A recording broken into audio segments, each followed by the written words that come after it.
अस्सलामुअलैकुम viewers, welcome to exploring पांडा। तो आज का हमारा डिस्कशन का टॉपिक है इक्विसिटम।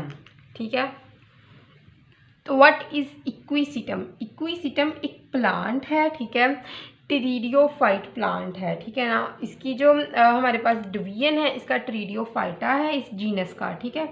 और उसके बाद इसका जो अगर हम देखें क्लास कौन सी है? स्फिनोप्सिडा।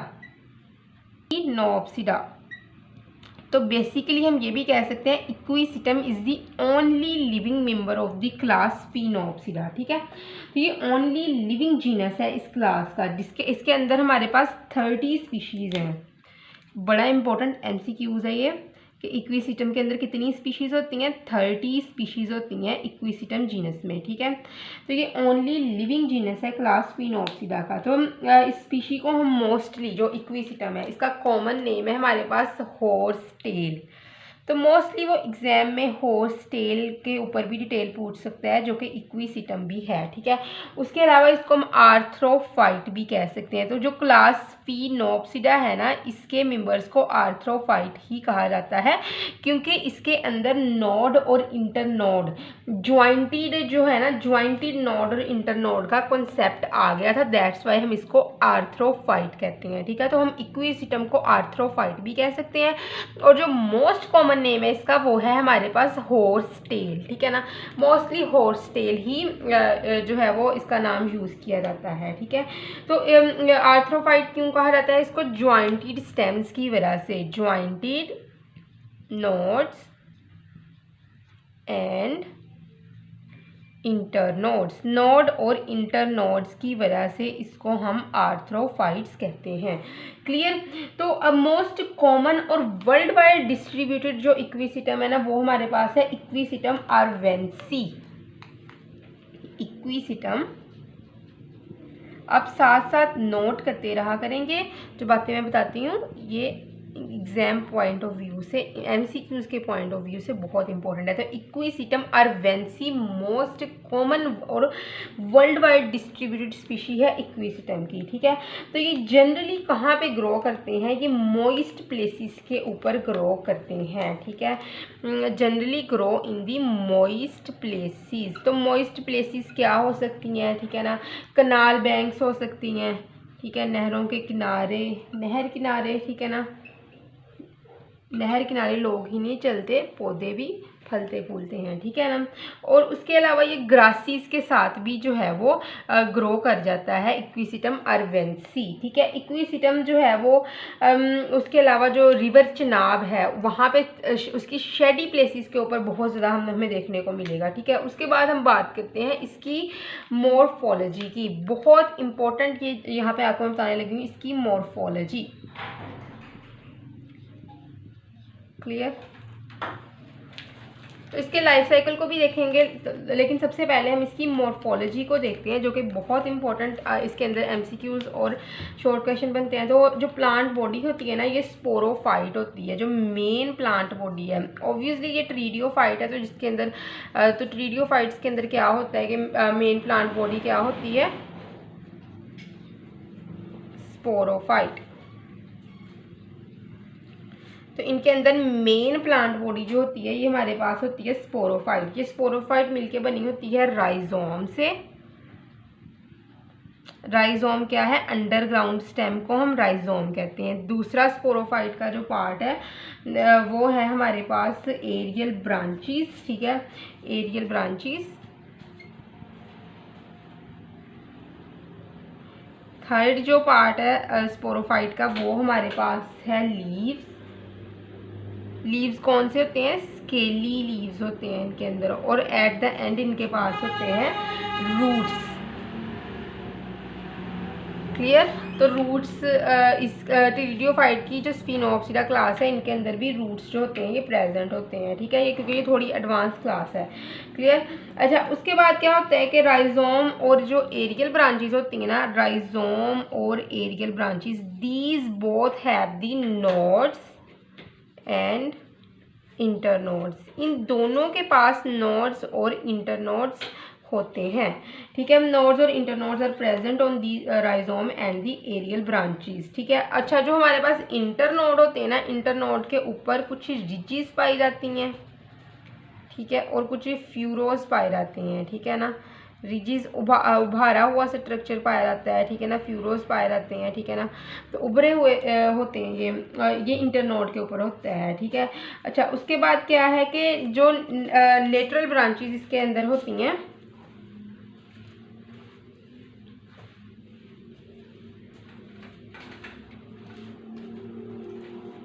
तो स्टेम को ही स्पोरोफिटिक स्टेम को हमने यहाँ पे कंटिन्यू किया हुआ है कि जो नोड होता है ना, नोड नोड क्या होता है इसका, ये इस तरह एक ब्रांच है, ये नोड्स हैं, ये नोड्स हैं, और दो नोड्स के दरमियान क्या होता है, इंटरनोड। ठीक है, और ये क्या है, नोड। क्लियर, तो नोड से जो होती हैं वो लेटरल ब्रांचेस डेवलप करती हैं इस तरह, ये नोड से इस तरह डेवलप करती हैं ब्रांचेस। क्लियर, ये नोड से ब्रांचेस डेवलप कर रही हैं। नोड से लेटरल ब्रांचेस कहाँ से निकलती हैं, नोड से निकलती हैं। Clear, node give rise to the natural branches, sorry lateral branches. तो कुछ बर्ड्स या फिर शॉर्ट ब्रांचेस होती हैं, ठीक है ना, वो क्या होती हैं, वो भी पाई जाती हैं यहाँ पे। Some buds produce short branches, कुछ बर्ड्स यहाँ पे पाए जाएंगे, वो बर्ड्स से शॉर्ट ब्रांचेस निकलती हैं। ठीक है, तो उसको हम कहते हैं कि ये हमारे पास क्या है, ट्यूबर्स, कि यहाँ पे कोई बड पाया जाएगा, ठीक है, इससे कोई छोटी सी ब्रांच निकल आई, इसको हम कहेंगे कि ये हमारे पास क्या है, ट्यूबर। अच्छा, जो ये ट्यूबर होता है ना, ये नया प्लांट बना सकता है, इसके पास इतना फूड, इतनी प्रॉपर्टीज़ होती हैं कि ये अगर ये प्लांट की बॉडी से अलहदा हो जाता है, प्लांट की बॉडी से अलग हो जाता है, तो ये एक न्यू प्लांट खुद का बना सकता है। ठीक है ना, ये अपना प्लांट खुद का बना सकता है। ठीक है, तो उसके अलावा क्या है कि हर नोड के पास एक वर्ल होता है, एक गुच्छा सा होता है छोटे छोटे स्केल लीव्स का। Each node have a whorl, देखो आप देख सकते हो ना, स्केली लीव्स मैंने बनाए हैं, उसके ऊपर इस तरह एक घुमाव होता है, वर्ल होता है स्केल लीव्स का।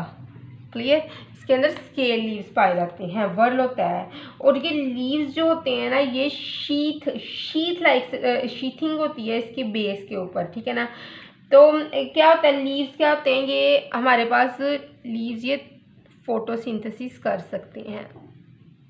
ठीक है, कभी कभार ये लीव जो होते हैं ये फोटोसिंथेसिस कर सकते हैं। It means they have chlorophyll, in leaves के पास क्लोरोफिल होती है। ठीक है ना, तो एरियल ब्रांचेस जो होती हैं वो ग्रीन होती हैं। एरियल ब्रांचेस कौन सी होंगी, जो हवा में होंगी ब्रांचेस। एरियल ब्रांचेस मीन जो ऐसी ब्रांचेस जो ज़मीन से बाहर होंगी, ठीक है ना, वो क्या करती हैं, वो उनके पास क्लोरोफिल होती है और वो फोटोसिंथेसिस परफॉर्म करती हैं। वो ब्रांचेस जो ज़मीन के अंदर होती हैं उनको हम राइजोम कहते हैं।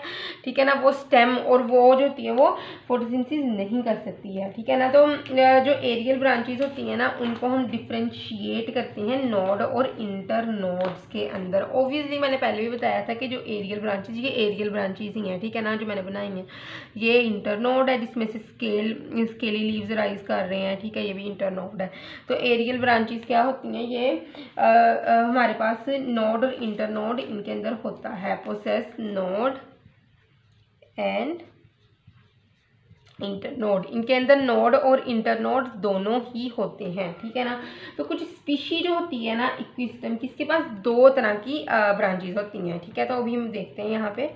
तो आप पिक्चर में भी ये देख सकते हो कि कुछ स्पीशीज़ हैं इक्विसिस्टम की जिसके पास टू टाइप की ब्रांचेस है, to type of branches.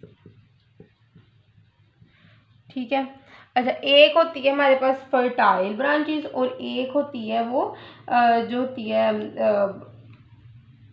Sterile branches. ठीक है, फर्टाइल ब्रांचेस,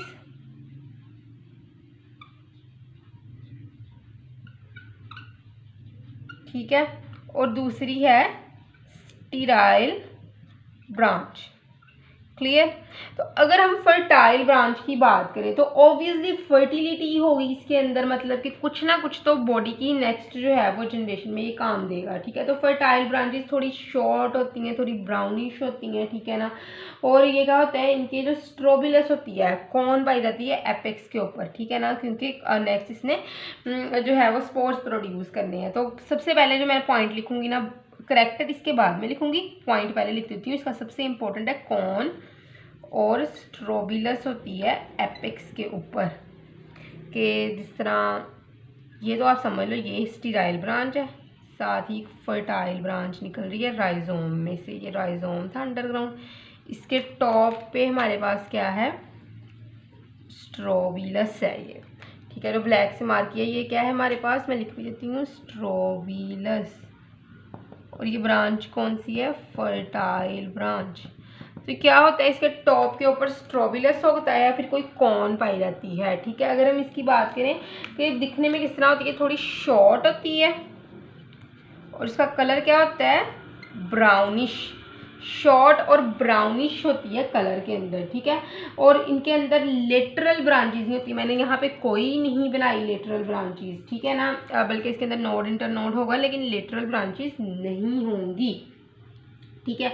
उसके बाद ये ब्रांचेस स्प्रिंग में प्रोड्यूस होती हैं। These branches are produced in spring, spring season में ये ब्रांचेस प्रोड्यूस्ड होंगी, ठीक है। उसके बाद हम बात करते हैं स्टीराइल ब्रांचेस की। तो स्टीराइल ब्रांचेस की जो एपेक्स के ऊपर किसी भी किस्म का कॉन वगैरह नहीं पाई जाती है, लेकिन इसमें से क्या होता है कि जो नोड्स होते हैं ना, उसमें से सीवरल लेटरल ब्रांचेस अराइज करती हैं। Lateral branches arises from the nodes, as you can see here, lateral branches arises from the nodes, ठीक है। तो उसके बाद क्या होता है कि ब्रांचेस जो होती हैं ना ये परसिस्ट करती हैं पूरा साल, ठीक है। पूरा साल ये परसिस्ट करती हैं, इन्हीं की ही बहार रहती है स्टीराइल ब्रांचेस की, हालांकि खुद ये बहार नहीं ला सकती, ठीक है। लेकिन जो फर्टाइल ब्रांचेस होती हैं वो बहार में नहीं आएंगी और बहार लेके आएंगी, खुद भी नेक्स्ट फर्टिलिटी परफॉर्म करेंगी, नेक्स्ट जनरेशन को चलाएंगी। स्टीराइल पूरा साल ही रहती हैं, इसीलिए इसका कोई नहीं होता है, ठीक है। ये कॉमन होती हैं through out the year, clear. अगर हम बात करें कि ब्रांचेस की बात करते हैं, थोड़ी सी इसकी अनाटमी की बात करते हैं।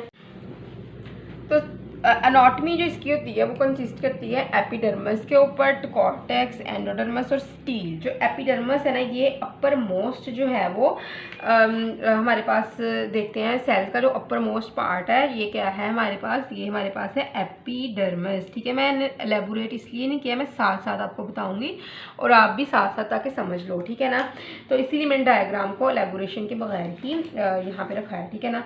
तो उसके बाद क्या होता है कि जो सेल वॉल होती है ना, इनकी जो सेल वॉल होती है बहुत ज़्यादा सिलिसिफाइड है, ठीक है। इनके अंदर सिलिका होता है बहुत ज़्यादा एपिडर्मस की सेल वॉल के अंदर, ठीक है। अच्छा, उसके बाद क्या है कि स्टोमेटा पाए जाते हैं इनके अंदर, जो एपिडर्मस होता है इनके अंदर स्टोमेटा पाए जाते हैं। लेकिन कौन से सेल, जो एरियल ब्रांचेस के सेल होंगे उनके अंदर स्टोमेटा पाया जाएगा। जो राइजोम होता है ना उसके अंदर स्टोमेटा एब्सेंट होता है, ठीक है। अच्छा, उसके बाद क्या है कि हमारे पास स्टोमेटा की भी हमने बात कर दी है। अब हम बात करते हैं कॉर्टेक्स की। कॉर्टेक्स तो मैंने यहाँ पे भी एपिडर्मस और एंडोडर्मस के दरमियान में लिखा है, और कॉर्टेक्स जो है ये एपिडर्मस और एंडोडर्मस के दरमियान में ही पाया जाता है, ठीक है। ये एपिडर्मस है, ठीक है, हमारे पास ऊपर वाली लेयर, ठीक है, और ये है एंडोडर्मस। ये जो है ना ये है एंडोडर्मस, ये है एपिडर्मस, ठीक है।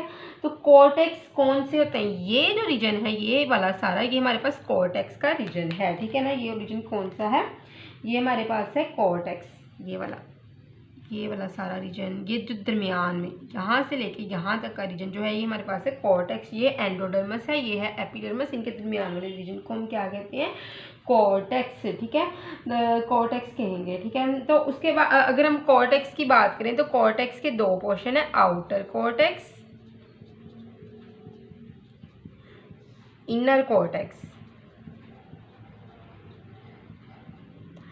जो आउटर कॉर्टेक्स है ये स्क्लेरेनकाइमेटस है, स्क्लेरेनकाइमेटस है, इसके अंदर स्क्लेरेनकाइमा जो है होगा वो उसके बैंड्स पाए जाएंगे। Outer cortex possess bands of sclerenchyma. कौन सा रीजन होता है ये वाला रीजन, एपिडर्मस के जस्ट बीनीथ जो रीजन है ये क्या है हमारे पास, आउटर कॉर्टेक्स। ठीक है, ये ब्लैक लाइन के जस्ट बीनीथ आउटर कॉर्टेक्स कौन क्या होता है, ये स्क्लेरेनकाइमेटस होता है। इसके अंदर बैंड्स पाए जाते हैं स्क्लेरेनकाइमा के। उसके बाद आता है हमारे पास इनर कॉर्टेक्स, जो ये वाला रीजन है ये हमारे पास क्या है, इनर कॉर्टेक्स। इनर कॉर्टेक्स के अंदर क्या पाया जाता है, पैरेनकाइमेटस सेल्स होते हैं। जो इनर कॉर्टेक्स होगा इसके अंदर पैरेनकाइमा वाले सेल होते हैं हमारे पास। ठीक है, इनके पैरेनकाइमेटस सेल्स होते हैं। ठीक है, तो जो मेन सपोर्टिंग कॉर्टेक्स का पार्ट है वो हमारे पास स्क्लेरेनकाइमेटस। ठीक है, तो ये मेन सपोर्टिंग कॉर्टेक्स जो है ये हमारे पास कौन सा है, स्क्लेरेनकाइमेटस जो है वो कॉर्टेक्स है। Clear.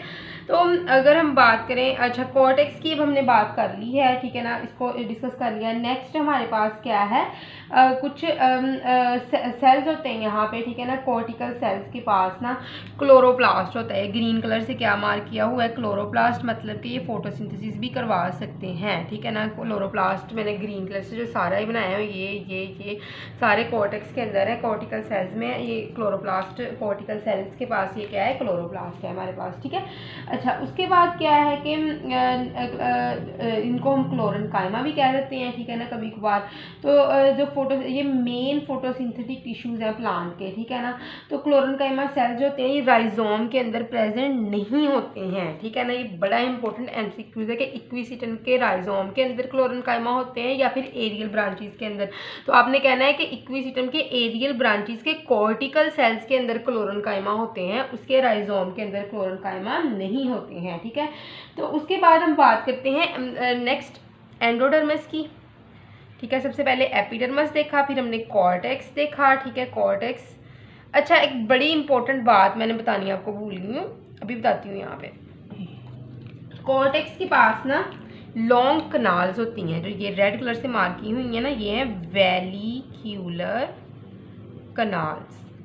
These are the canals of the cortex. ठीक है, तो अगर हम हम एक सेल की बात कर रहे हैं। ठीक है ना, अगर हम इसको एज ए होल प्लांट के अंदर देखते हैं तो ये इंटर नोड्स की पूरी लेंथ पे रन करती हैं। ठीक है, ये हमारे पास एक नोड है, ये दूसरा नोड है, नोड के बीच वाले पूरे पोर्शन को हम इंटर नोड कहते हैं। तो इसकी लेंथ पे ये चलती हैं वेलिक्यूलर कनाल। ठीक है, तो अगर हम वेलिक्यूलर कनाल की थोड़ी सी डेफिनेशन यहाँ पे देख लेते हैं, अगर आपको एज ए शॉर्ट क्वेश्चन ये आता है। तो large air filled canals, vallecular canals are the, ये वेलिक्यूलर कनाल की डेफिनेशन है, आप साथ नोट कर लें। लार्ज एयर फील्ड कनाल्स, ठीक है, एयर फील्ड इंट्रासेलुलर कनाल, इंट्रासेलुलर कनाल्स। ठीक है, कनाल्स या फिर इंट्रासेलुलर कनाल और चैनल्स। ठीक है, running the length of the internode, running the length of each internode. ठीक है, इंटरनोड की लेंथ में पूरा चलते हैं और ये वेस्कुलर बंडल्स के दरमियान में होती हैं। ठीक है ना, हमारे पास वेस्कुलर बंडल्स के दरमियान में होती हैं। क्लियर। तो position between the vascular bundles. तो उसके बाद अगर हम बात करें वेलिकुलर कनाल की भी हमने बात कर ली है। ठीक है, पूरा कॉर्टेक्स हमने डिस्कस किया है यहाँ पे। तो नेक्स्ट अब हम बात करते हैं थोड़ी सी एंडोडर्मस की। ठीक है, एंडोडर्मस क्या है?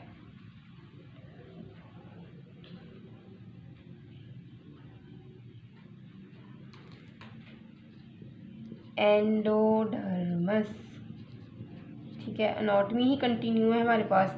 तो इनर टू कॉर्टेक्स, ठीक है, ये जो है ब्लैक कलर से मार्क की हुई, ये क्या है हमारे पास? एंडोडर्मिस। ठीक है, कॉर्टेक्स के अंदर की तरफ है एंडोडर्मस। ठीक है, endodermis is present inner to cortex. Endodermis जो है एक सिंगल लेयर है। ठीक है, तो इसके अंदर क्या होती हैं, बड़ी इंपॉर्टेंट बात यहाँ पे मैं करने लगी हूँ कि एंडोडर्मस जो होती है इक्विसिटम की, उसके अंदर भी कैस्पेरियन स्ट्रिप्स होती हैं। तो ऑब्वियसली बॉटनी के स्टूडेंट हो, प्लांट साइंसेस के स्टूडेंट हो, you know about the Casparian strips की क्या होती हैं, ये बैंड्स होती हैं जो कि जो है वाटर के अंदर हिंड्रेंस शो करती है, ठीक है ना। तो फिर वो पाथवे चेंज हो जाता है, एपोप्लास्ट से सिम्प्लास्ट की तरफ पाथवे चला जाता है। तो ये बड़ा एक लॉन्ग टॉपिक है और मे बी मैंने इसका लेक्चर भी अपलोड किया होगा, आप जाके वो है वो फर्स्ट ईयर और सेकेंड ईयर की प्लेलिस्ट में देख सकते हैं, ठीक है। तो उसके बाद क्या है कि पेरीसाइकिल जो होता है एंडोडर्मस के अंदर की तरफ जो है वो हमारे पास पेरीसाइकिल होता है, ठीक है। It pericycle is present inner to the endodermis, ठीक है। अच्छा, उसके बाद हम देखते हैं कि पेरीसाइकिल भी बात कर दी हमने, ठीक है ना। अब क्या होता है, पैरेनकाइमा सेल्स भी होते हैं जो, अच्छा स्टील जो होती है ना उसके अंदर पैरेनकाइमेटस सेल्स बहुत ज़्यादा पाए जाते हैं इसकी स्टील के अंदर, क्लियर। पैरेनकाइमेटस सेल्स काफ़ी ज़्यादा पाए जाते हैं। अच्छा, अगर हम बात करें ना स्टील की टाइप की, ठीक है, तो स्टील की टाइप कौन सी है इसके अंदर, ये बहुत इंपॉर्टेंट जो है वो MCQs है कि स्टील की टाइप इसके अंदर थोड़ी एडवांस होती है, सिफोनो स्टील। मतलब जो स्पिनोप्सिडा है ना क्लासेस के अंदर मोस्टली सिफोनो स्टील ही देखी जाती है इसके मेंबर्स के अंदर, ठीक है। अच्छा, अगर हम स्टील को ही कंटिन्यू रखते हैं, इसमें क्या होता है कि जो जाइलम होता है ना, स्टील में क्या होता है, जाइलम अंदर की तरफ होता है, इज इनर, और ये सराउंड किससे होता है, फ्लोएम से, ठीक है ना। फ्लोएम कहाँ पे होता है, बाहर, फ्लोएम इज आउटर, बाहर की तरफ क्या होगा हमारे पास, फ्लोएम होगा, ठीक है। अच्छा, उसके बाद क्या है कि वेस्कुलर बंडल जो होते हैं इसके पास एक कुछ कैविटी होती है, इसको हम कहते हैं क्रीनल कलान, वेस्कुलर बंडल। अच्छा, वेस्कुलर बंडल है कहाँ पे, ये वेस्कुलर बंडल्स हैं, ठीक है, वेस्कुलर बंडल, ठीक है। इनके पास कुछ कैविटी होती है, इसको हम कहते हैं कि ये हमारे पास क्या है, क्रीनल कनाल, ठीक है, क्रीनल कनाल होती हैं, ठीक है। अच्छा, ये क्रीनल कनाल होती हैं ना, ये वाटर लेके आती हैं वन नोड से, it can carry water from one node to other, एक नोड से दूसरे नोड तक के पानी कैरी कर सकती हैं, ठीक है। अच्छा, उसके बाद क्या है कि अगर हम दरमियान वाला पोर्शन देखें ना, ये वाला, इसको हम कहते हैं कि ये हमारे पास क्या है, पिथ, ठीक है, इसको हम पिथ कहते हैं, पिथ पोर्शन कहेंगे, क्लियर। वेस्कुलर बंडल की भी बात कर ली है, ठीक है। उसके बाद इसके अंदर स्टोमेटा, बड़ी मैंने इंपॉर्टेंट बात मैं आपको बताना भूल गई, जो इसके अंदर स्टोमेटा होते हैं ना, ये सनकन स्टोमेटा होते हैं, ठीक है। और वेलिकुलर कनाल को देखते ही मुझे एक बात याद आई, इनका फंक्शन तो हमने देखा ही नहीं। वेलिकुलर कनाल का फंक्शन होता है कि ये न्यूट्रिएंट और वाटर को कैरी करती हैं, ठीक है। तो एक होप सो कि आपको इक्विसिस्टम की मॉर्फोलॉजी की समझ लगी होगी, लेकिन अगर किसी भी किस्म के कन्फ्यूजन है तो कमेंट सेक्शन में पूछ सकते हैं। थैंक यू सो मच, अल्लाह हाफिज़।